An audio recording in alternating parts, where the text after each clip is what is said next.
Upgrades for your home can be so important. So think about this. Picture writing a 5-figure check for, say, a new barn or outbuilding, only to encounter months of delays and setbacks, which often end with little to no construction at all. That's actually the reality for families in Southwest Washington and here in Oregon. And now they aren't staying quiet about the contractor they blame for these failed projects.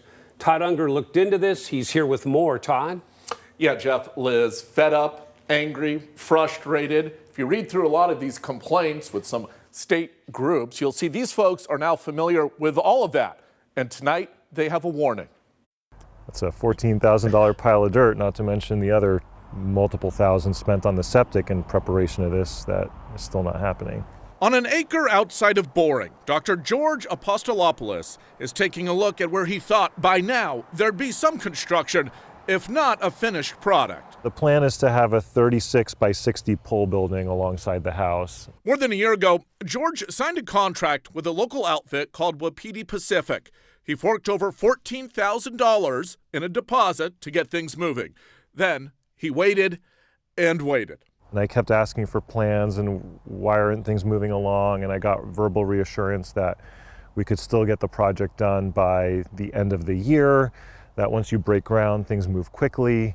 But none of that was happening. The uh-oh moment came when he sent a notice that he's going out of business suddenly. A simple one-line email in late February that left the physician stunned.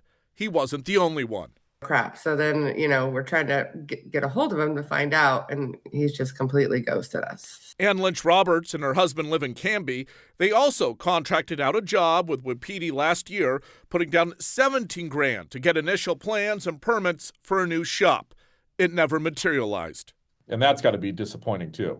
It's very disappointing. There's no protection. Now, a different contractor has broken ground on her project and says their experience with Wapiti is part of a larger problem. I think we have like 30 people in our group, and he was still trying to collect money from other people, even though he said he was out of business. A Facebook group includes dozens of members sharing stories of unfinished jobs, tens of thousands spent, and frustration. There's more. Both the Oregon and Washington state contracting boards show about a half dozen complaints in each state against Wapiti. Some of the dollar amounts listed top $40,000. In one Oregon complaint, a customer says they are, quote, out nearly $90,000 and that the little pole work that was done on their property fell apart earlier this year. Quote, the trusses collapsed, jeopardizing the integrity of the complete structure. We wanted to chat with the man behind the operation, Matt Brindle. The most recent address we could find is a P.O. box out of the Sandy area. The company website is no more, and emails to a work account bounce back. Eventually, Matt did write us a brief email from a different account saying, quote, we contacted all the individuals who were in the process of being built but not built yet, letting them know that we were going to work through closing things out and figure out refunds and sending those when appropriate.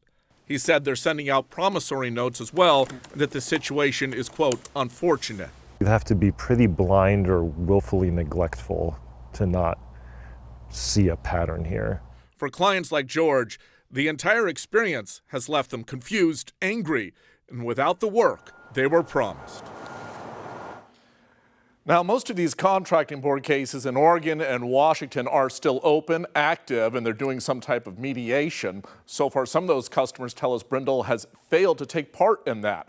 By the way, the construction license in Washington and also Oregon right now, both not active. So they checked this company out before they had work, and then they still got burned by all this. What can a consumer do when something like this happens to them? You know, one of the big issues that we uncovered here is that there aren't very many active ways to get back your money. You can go and you can try and sue or pursue, legal remedies, but if a company is out of business, your chances of actually getting paid are very, very low. And so then it becomes a question of, do you want to pay the attorney, do all of that? And so a lot of folks just are kind of at a loss right now. And if you do go to coin.com, find the article, we do have some resources up there about how you can try and prevent this thing.